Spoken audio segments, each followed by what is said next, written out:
we're talking about people, we are talking about the right to develop their personality, both individually and also as part of a community. We are here participating in a data protection conference. If it was not obvious for everyone to start with, it now becomes uncontestable that the right to data protection is essential to other human rights, to democracy and to the rule of law.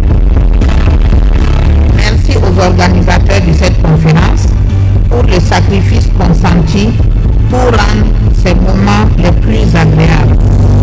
Challenges in Africa with regard to data protection is also the result of inadequate expertise in data management and data protection. We discussed the significant policy challenges raised by these new technologies, especially around cybersecurity, data protection, the digital economy and innovation.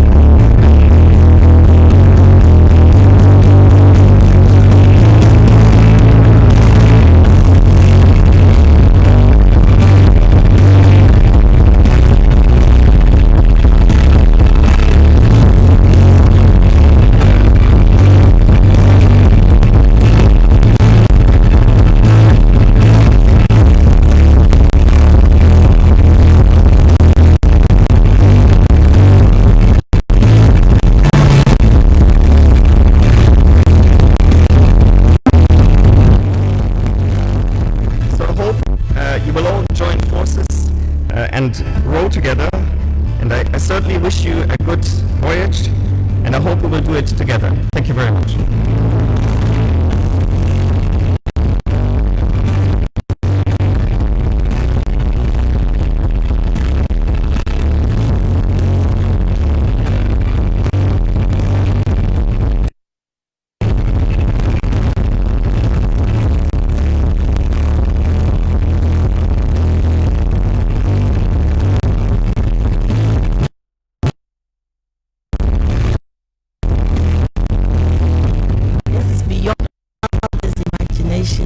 The Commission, and we embarked on this journey we least expected to be able to deliver to this scale. I'm very much excited that something has begun. This something that has begun must be kept on. We shouldn't let the ball drop. We should keep all the balls juggling until we are able to them all and make positive impact in this region in a way that cannot be overlooked in the world.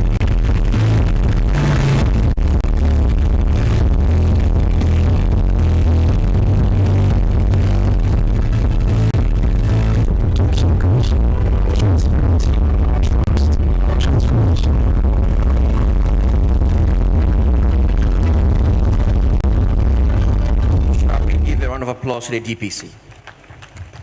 We can do better than this, guys. Quite often we don't take data protection seriously until it affects us. Until you are caught in the web of it, you don't know the importance of it, and they're doing a great job at this. But the use of new technology, we are in a pandemic era. These days, even kids 6 years old are having school on their computers. So how does the idea of enabling transparency towards trustworthy transformation work with the DPC? How are they doing this? And what's the PTs that they keep talking about as well? Shall we please welcome Madam Patricia Dusepoku to throw some more light on this for us?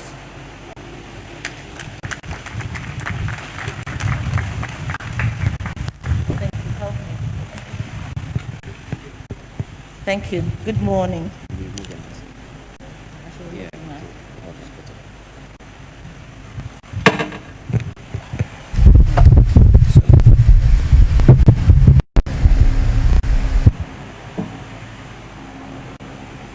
Honorable Minister.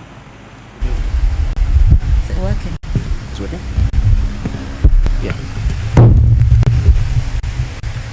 Honorable Minister, board members, peer agency heads, invited guests, ladies and gentlemen, we welcome you to the Data Protection Commission. Last year, in 2019, we launched the rebranded Data Protection Commission with the objective that data protection is new to the region, and we wanted to assist the people in Ghana with a form of measurement of whether we are delivering. So we are the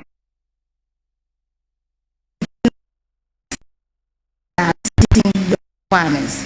The 3 T's were enabling transparency. So the first T is transparency in processing of personal data.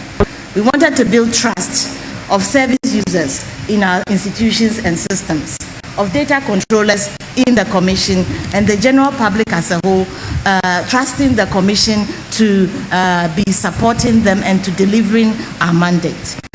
We hope that the enabling of transparency and the building of trust will contribute significantly to the national transformation agenda. And that is why our third T is the T. So we are looking to enable transparency, to build trust, and then to contribute to the transformation of the nation. Since then, the leadership of this commission have worked tirelessly to improve our capacity to enable this transparency nationally, to build the trust of data subject institutions and entities that process personal data.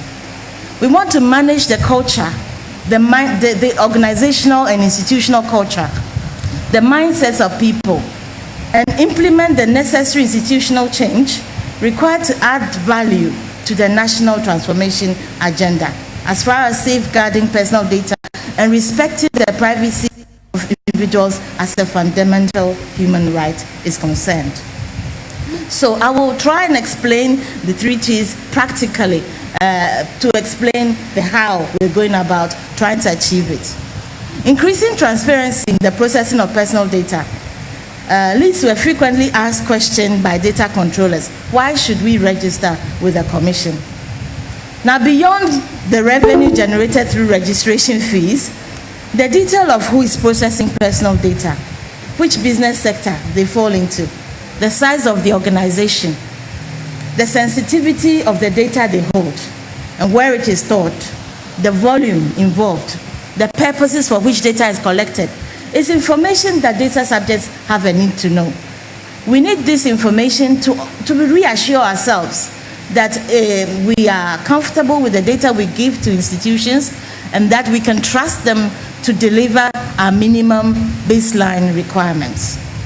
So why is transparency relevant in protecting personal data?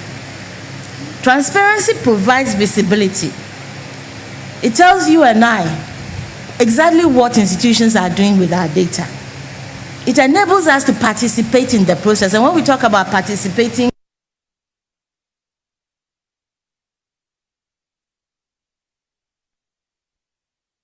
kept for the time that they've said they're going to keep it.